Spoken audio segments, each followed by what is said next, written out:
रघुनाथ दास जी महाराज जी जब परिभ्रमण करते हुए मांडवगढ़ आए, विश्राम करा उन्होंने। उनको फिर जब रात्रि में स्वप्न आया, भगवान ने कहा मुझे धरातल पे लाइए, मुझे लीला करनी। जी। वापिस से लीला करने के लिए भगवान को धरातल पे आना था। हाँ। तो उन्होंने रात्रि में स्वप्न दिया हाँ। महाराज जी को। हाँ। अब न महाराज जी को नहीं यकीन नहीं हुआ। जब वो सुबह उठे, उन्होंने संध्या बंदन करी, पूजा पाठ करी। तो भगवान ने ऐसा कहा था कि आप जहाँ पर विश्राम कर रहे हैं वहाँ की कुछ दूरी पे हाँ। एक गुलड़ का वृक्ष है। हाँ। उसके नीचे पंचभैरू है। हाँ। पंचभैरू रक्षा के स्वरूप में बैठे हैं। हाँ। अब रक्षा के स्वरूप में बैठे हुए हैं और जब वो पंचभैरू को हटाएंगे तो एक शिला आएगी। अगर उसको हटाएंगे, हाँ। अगर उसके नीचे खुदाई करोगे तो एक जोत जलती हुई दिखेगी। हाँ। वहाँ पर मैं स्वयं का विग्रह है।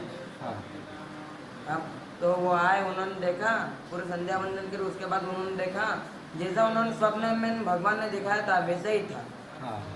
साक्षात्कार हो हाँ। गया उनको। हाँ। अब न यहाँ के जो आदिवासी भाई बंधु थे, अब उनसे उन्होंने बात करी कि मुझे खुदाई करवानी है। उन्होंने कहा ये मांडवगढ़ धार के अधीन था पहले। हाँ। धार जिले में जो रानी थी मीनाबाई सक्कूबाई पवार। हाँ। तो फिर उन्होंने कहा कि जब तक वो उनकी आज्ञा नहीं होगी तब तक हम कुछ भी नहीं कर नहीं सकते। कर सकते। ये धार जिले में कुछ भी नहीं हो सकता। तो फिर वो धार जिले में रानी मीनाबाई सक्कूबाई पवार इनके पास गए, उनको पूरा स्वप्न सुनाया। अब उन्होंने कहा अगर ये सच निकल गया, उन्होंने शर्त रखी थी, अगर ये सच निकला तो आप हमारे राजगुरु मानेंगे। हाँ। अगर झूठ निकला तो आपको मृत्यु दंड दिया जाएगा, आपको मार दिया जाएगा। अब न उनको कोई भय ही नहीं था, क्योंकि उनको जिन्होंने राम जी ने चतुर्थ स्वरूप में दर्शन दे दिए, अब उनको क्या भय होगा। अब तो रानी उन्होंने कहा कि ठीक है रानी, आप जो चाहें।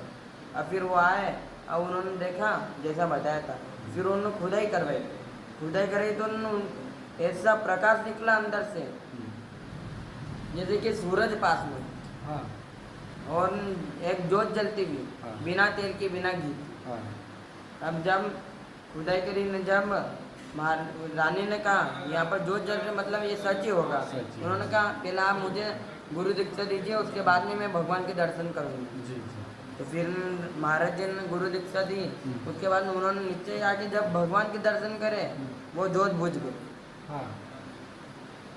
फिर भगवान के दर्शन करे और उन्होंने कहा क्या अद्भुत भगवान है, क्योंकि उनके अंदर 365 वर्ष तक वो कैद रहे, उसके बावजूद भी